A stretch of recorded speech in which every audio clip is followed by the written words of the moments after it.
In the heart of ancient India, during the time of the Buddha, there was a small, humble village named Sanasa. It was a place where life moved slowly, and people lived in harmony with nature. This village was known for its simplicity and the close-knit community that thrived within it. Among the villagers was a young man named Suda. Suda was known far and wide for his extreme generosity and kindness. He was always ready to lend a hand, give away what he had, and help anyone in need, no matter the cost to himself. But sometimes, even the purest of hearts can be tested. Suda's kindness was admired by many. He would go out of his way to help strangers, friends, and neighbors alike. If someone needed food, Suda would give them his own. If someone needed clothes, he would take the shirt off his back. If someone needed money, he would offer all that he had. But despite his good intentions, life was not always kind to Suda. His generosity often brought him hardship, and over time he began to feel the weight of the world pressing down on his shoulders. One day, as Suda was working in his fields, a group of travelers approached him. They looked tired, worn out by their journey, and hungry. Without hesitation, Suda welcomed them into his home. He offered them food, water, and a place to rest. His heart was full of compassion, and he wanted nothing more than to ease their suffering. But as the night fell, the travelers grew demanding. They saw Suda's kindness as a weakness and began asking for more and more. They took his belongings, ransacked his house, and left without even a word of gratitude. Suda stood in the doorway of his empty home, heartbroken. Despite all that he had given, he felt used, disrespected, and empty. In the days that followed, Suda's mind was troubled. He couldn't understand why his kindness had led to so much pain. He had always believed in helping others, but now he was left with nothing. The people he had helped had taken everything from him, leaving him alone and with an aching heart. Suda's once joyful spirit had dimmed. He could no longer find the peace that used to come so easily. Every act of kindness now felt like a burden, and he began to question everything he had ever believed. Desperate for answers, he decided to visit the Buddha, who was residing in a nearby monastery. When Suda arrived at the monastery, he found the Buddha sitting peacefully under a Bodhi tree, surrounded by his disciples. The air was calm, and a gentle breeze carried the sound of rustling leaves. With a heavy heart, Suda bowed before the Buddha and recounted his story. "Great teacher," Suda began, his voice trembling with emotion, "I have always believed in being kind and generous, but my kindness has brought me nothing but pain and suffering. People take advantage of me and I am left with nothing. What am I doing wrong?"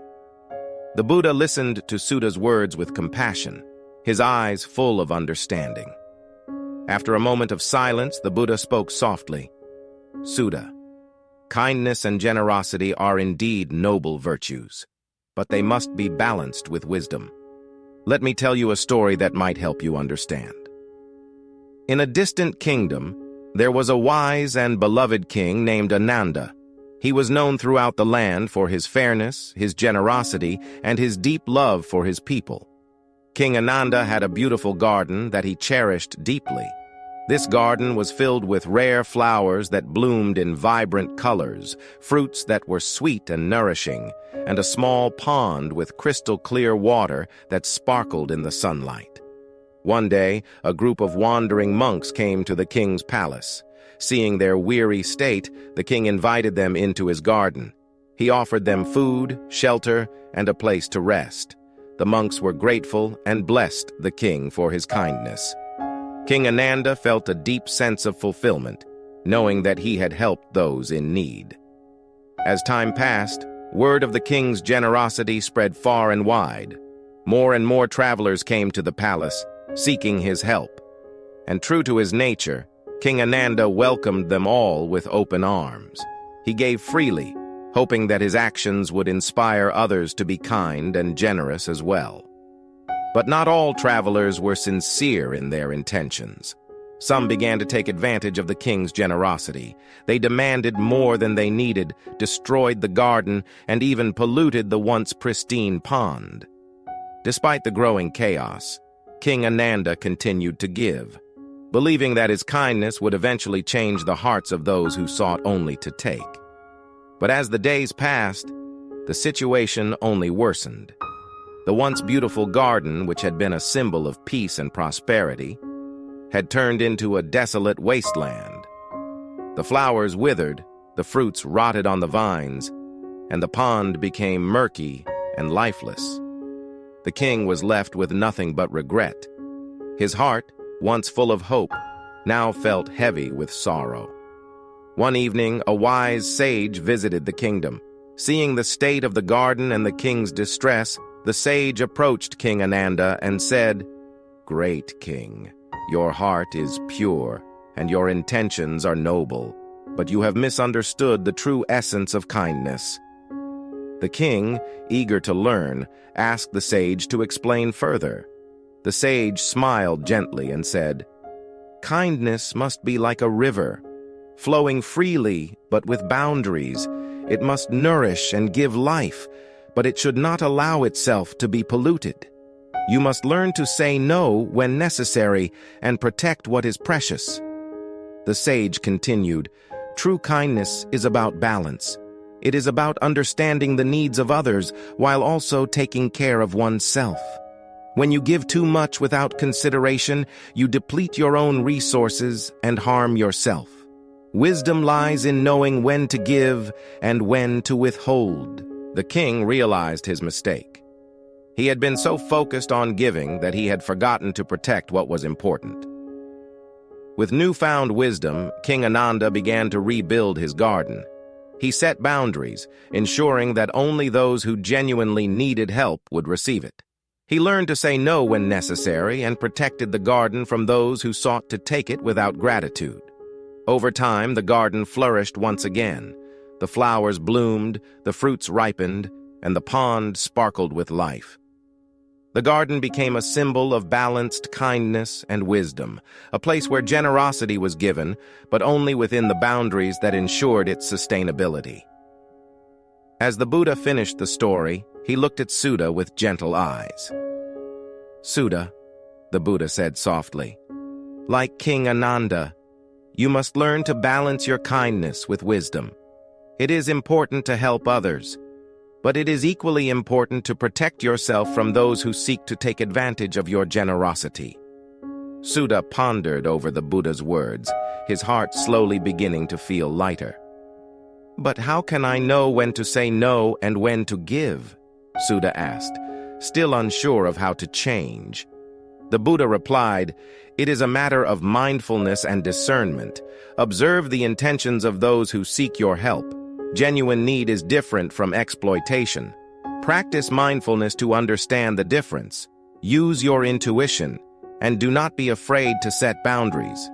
Remember, true kindness comes from a place of strength and wisdom, not weakness." For the first time in a long while, Sudha felt a sense of relief wash over him. He thanked the Buddha for his guidance and returned to his village with a renewed perspective. He realized that kindness didn't mean giving endlessly, but giving wisely. It meant understanding the needs of others, but also taking care of himself. In the months that followed, Sudha's life changed significantly. He was still kind and generous, but he no longer allowed himself to be taken advantage of. He helped those who truly needed it and gently turned away those who sought to exploit his kindness. His fields flourished, his home remained intact, and he felt a sense of balance and peace that he had never known before. Sudha's story spread throughout the village, inspiring others to follow his example. The villagers began to practice mindful generosity, ensuring that their help was genuine and not misplaced. They learned that kindness, when tempered with wisdom, could create a harmonious and supportive community.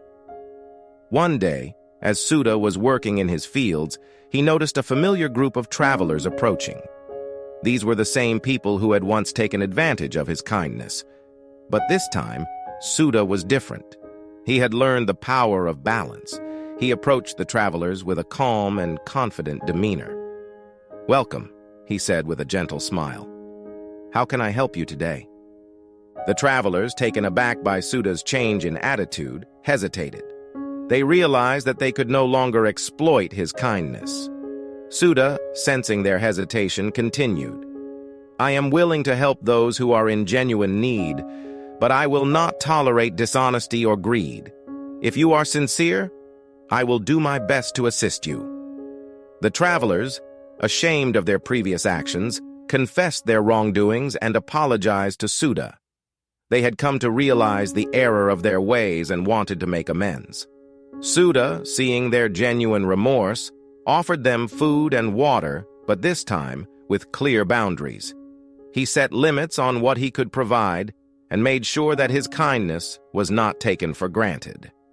Through this experience, Suda learned that true kindness is not about giving endlessly, but about giving wisely. He understood that by setting boundaries, he could protect himself and still be of service to others. His kindness became a source of strength rather than a vulnerability. The moral of Suda's story is simple yet profound. Kindness is a noble virtue, but it must be balanced with wisdom. Being too kind without setting boundaries can lead to exploitation and suffering. True kindness involves understanding the needs of others while also taking care of oneself. By practicing mindful generosity and setting clear boundaries, we can ensure that our kindness is genuine and sustainable. In life, it is important to help others, but it is equally important to protect ourselves from those who seek to take advantage of our generosity. When we balance kindness with wisdom, we create a harmonious and supportive community where everyone thrives. If you found it inspiring and helpful, please give this video a thumbs up and share it with your friends and family who might benefit from these teachings. Don't forget to leave a comment below with your thoughts or any personal experiences you'd like to share. And most importantly, subscribe to our channel for more life-changing stories and motivational content. Hit the bell icon so you never miss an update.